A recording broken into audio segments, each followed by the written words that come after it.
So where we are in the impeachment is really, things are getting interesting. The House today, the U.S. House, Democrat controlled, they're going to move the articles of impeachment finally over to the U.S. Senate.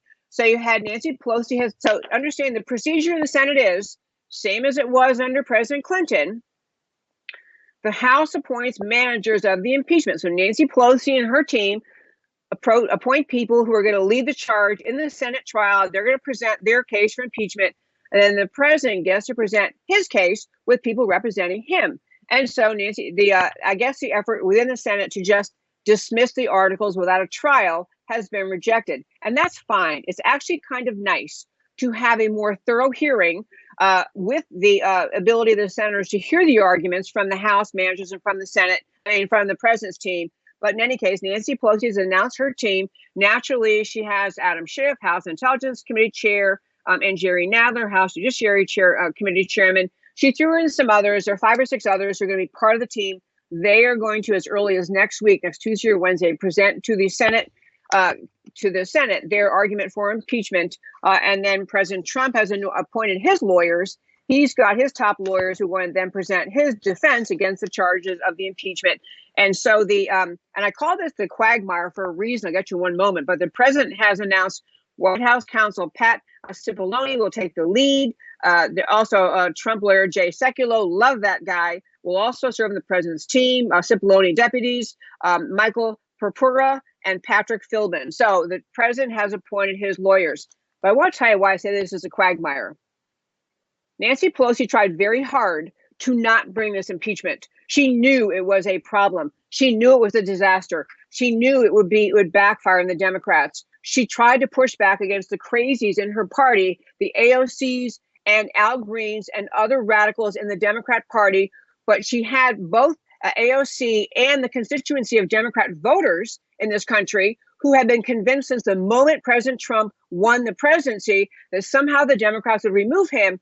She had them pressuring her, and she had them twisting her arm and causing her to be concerned that if they didn't move forward on impeachment, they might risk losing the majority in the House, because supposedly all these people really, really wanted the House Democrats to move toward impeachment. She knew perfectly well. She knows perfectly well today. There is no legitimate basis for this impeachment effort against President Trump. There is none. This is a concocted, a whole cloth, absurd foolishness charge.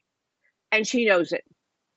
But here she is. Now that they've had the impeachment and they voted for impeachment, they have to move it to the Senate. And now their quagmire issue is on witnesses, because on the one hand, some Democrats are arguing that they think that there should be more witnesses permitted in the Senate trial than were allowed to testify or who did testify in the House impeachment inquiry. So you have Democrats, they've got a list of people they want to bring, and they want to have the American people hear their story. So they want witnesses, but this is not what happened under the Clinton impeachment. The Clinton impeachment, as the same procedure being followed now, you had no commitment about witnesses until after the House managers presented their case to the Senate, and then the president's lawyers permitted his defense. After that, there may be a presentation to some senators about witnesses. But here's where it gets really ugly for the Democrats. They want to have, they think John Bolton's got something big. They're looking at him. They've got a list of people they think they could maybe compel to testify in the Senate. The problem is the Democrats do not want the American people to understand the core, the heart of the whole Ukrainian Burisma mess.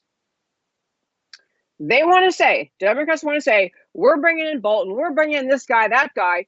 But the entire reason the president was encouraging the Ukrainian government to investigate Joe Biden and Hunter Biden and Burisma was because it is a big, ugly, criminal money laundering mess.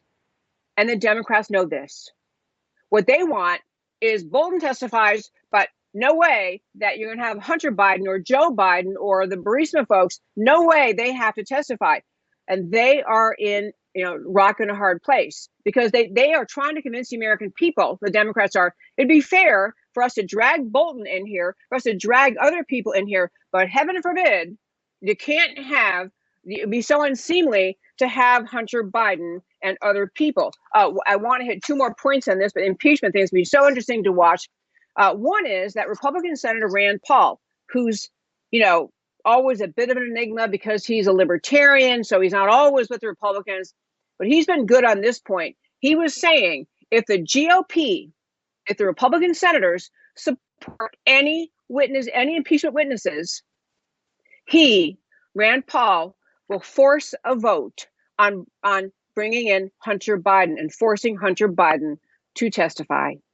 And this is Rand Paul really taking a stand. It's really against unfairness, against the idea that the Democrats could parade through a bunch of their witnesses to attack President Trump, but President Trump shouldn't be allowed to defend himself. And Hunter Biden would be exhibit one of why President Trump was exactly right to be asking Ukrainians to bring in, do a more thorough investigation into Burisma and the Biden. So it's a very, very interesting mess. There's more to tell you about what the Democrats are doing. You have to see, I guess, two last very quick things. One is understand that the Democrat Party has, since the moment Trump won the nomination or won the presidency, been looking for a way to remove him.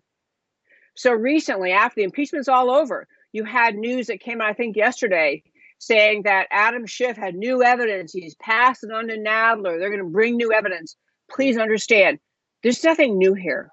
This is a further effort, a concoction of the left to find more and more things to attack President Trump with. That's all it is. On a similar vein, we'll talk more in detail about this another day, but on a similar vein, in the great state of New York, where President Trump formerly resided, he's moving his primary residence to Florida, what you actually have in the state of New York, you have the New Yorkers, the New York state government, also looking at some way to attack President Trump.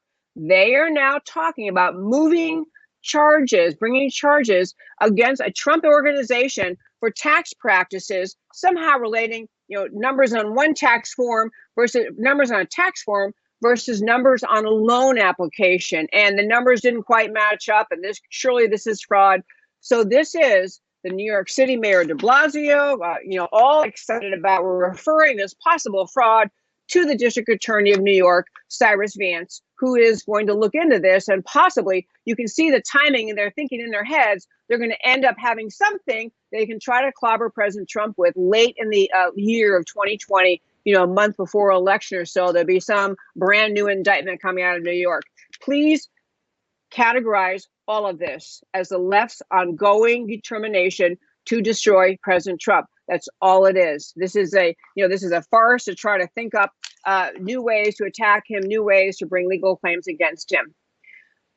I could talk for 2 hours more, but sadly, I'm nearly out of time. Before I turn to why it matters to you, which I always close out my show by telling you why the stories we talk about matter, I want to urge you to go to my website, americacanwetalk.org. Subscribe for our weekly newsletter. Comes out once a week on Fridays. Links to everything we've talked about.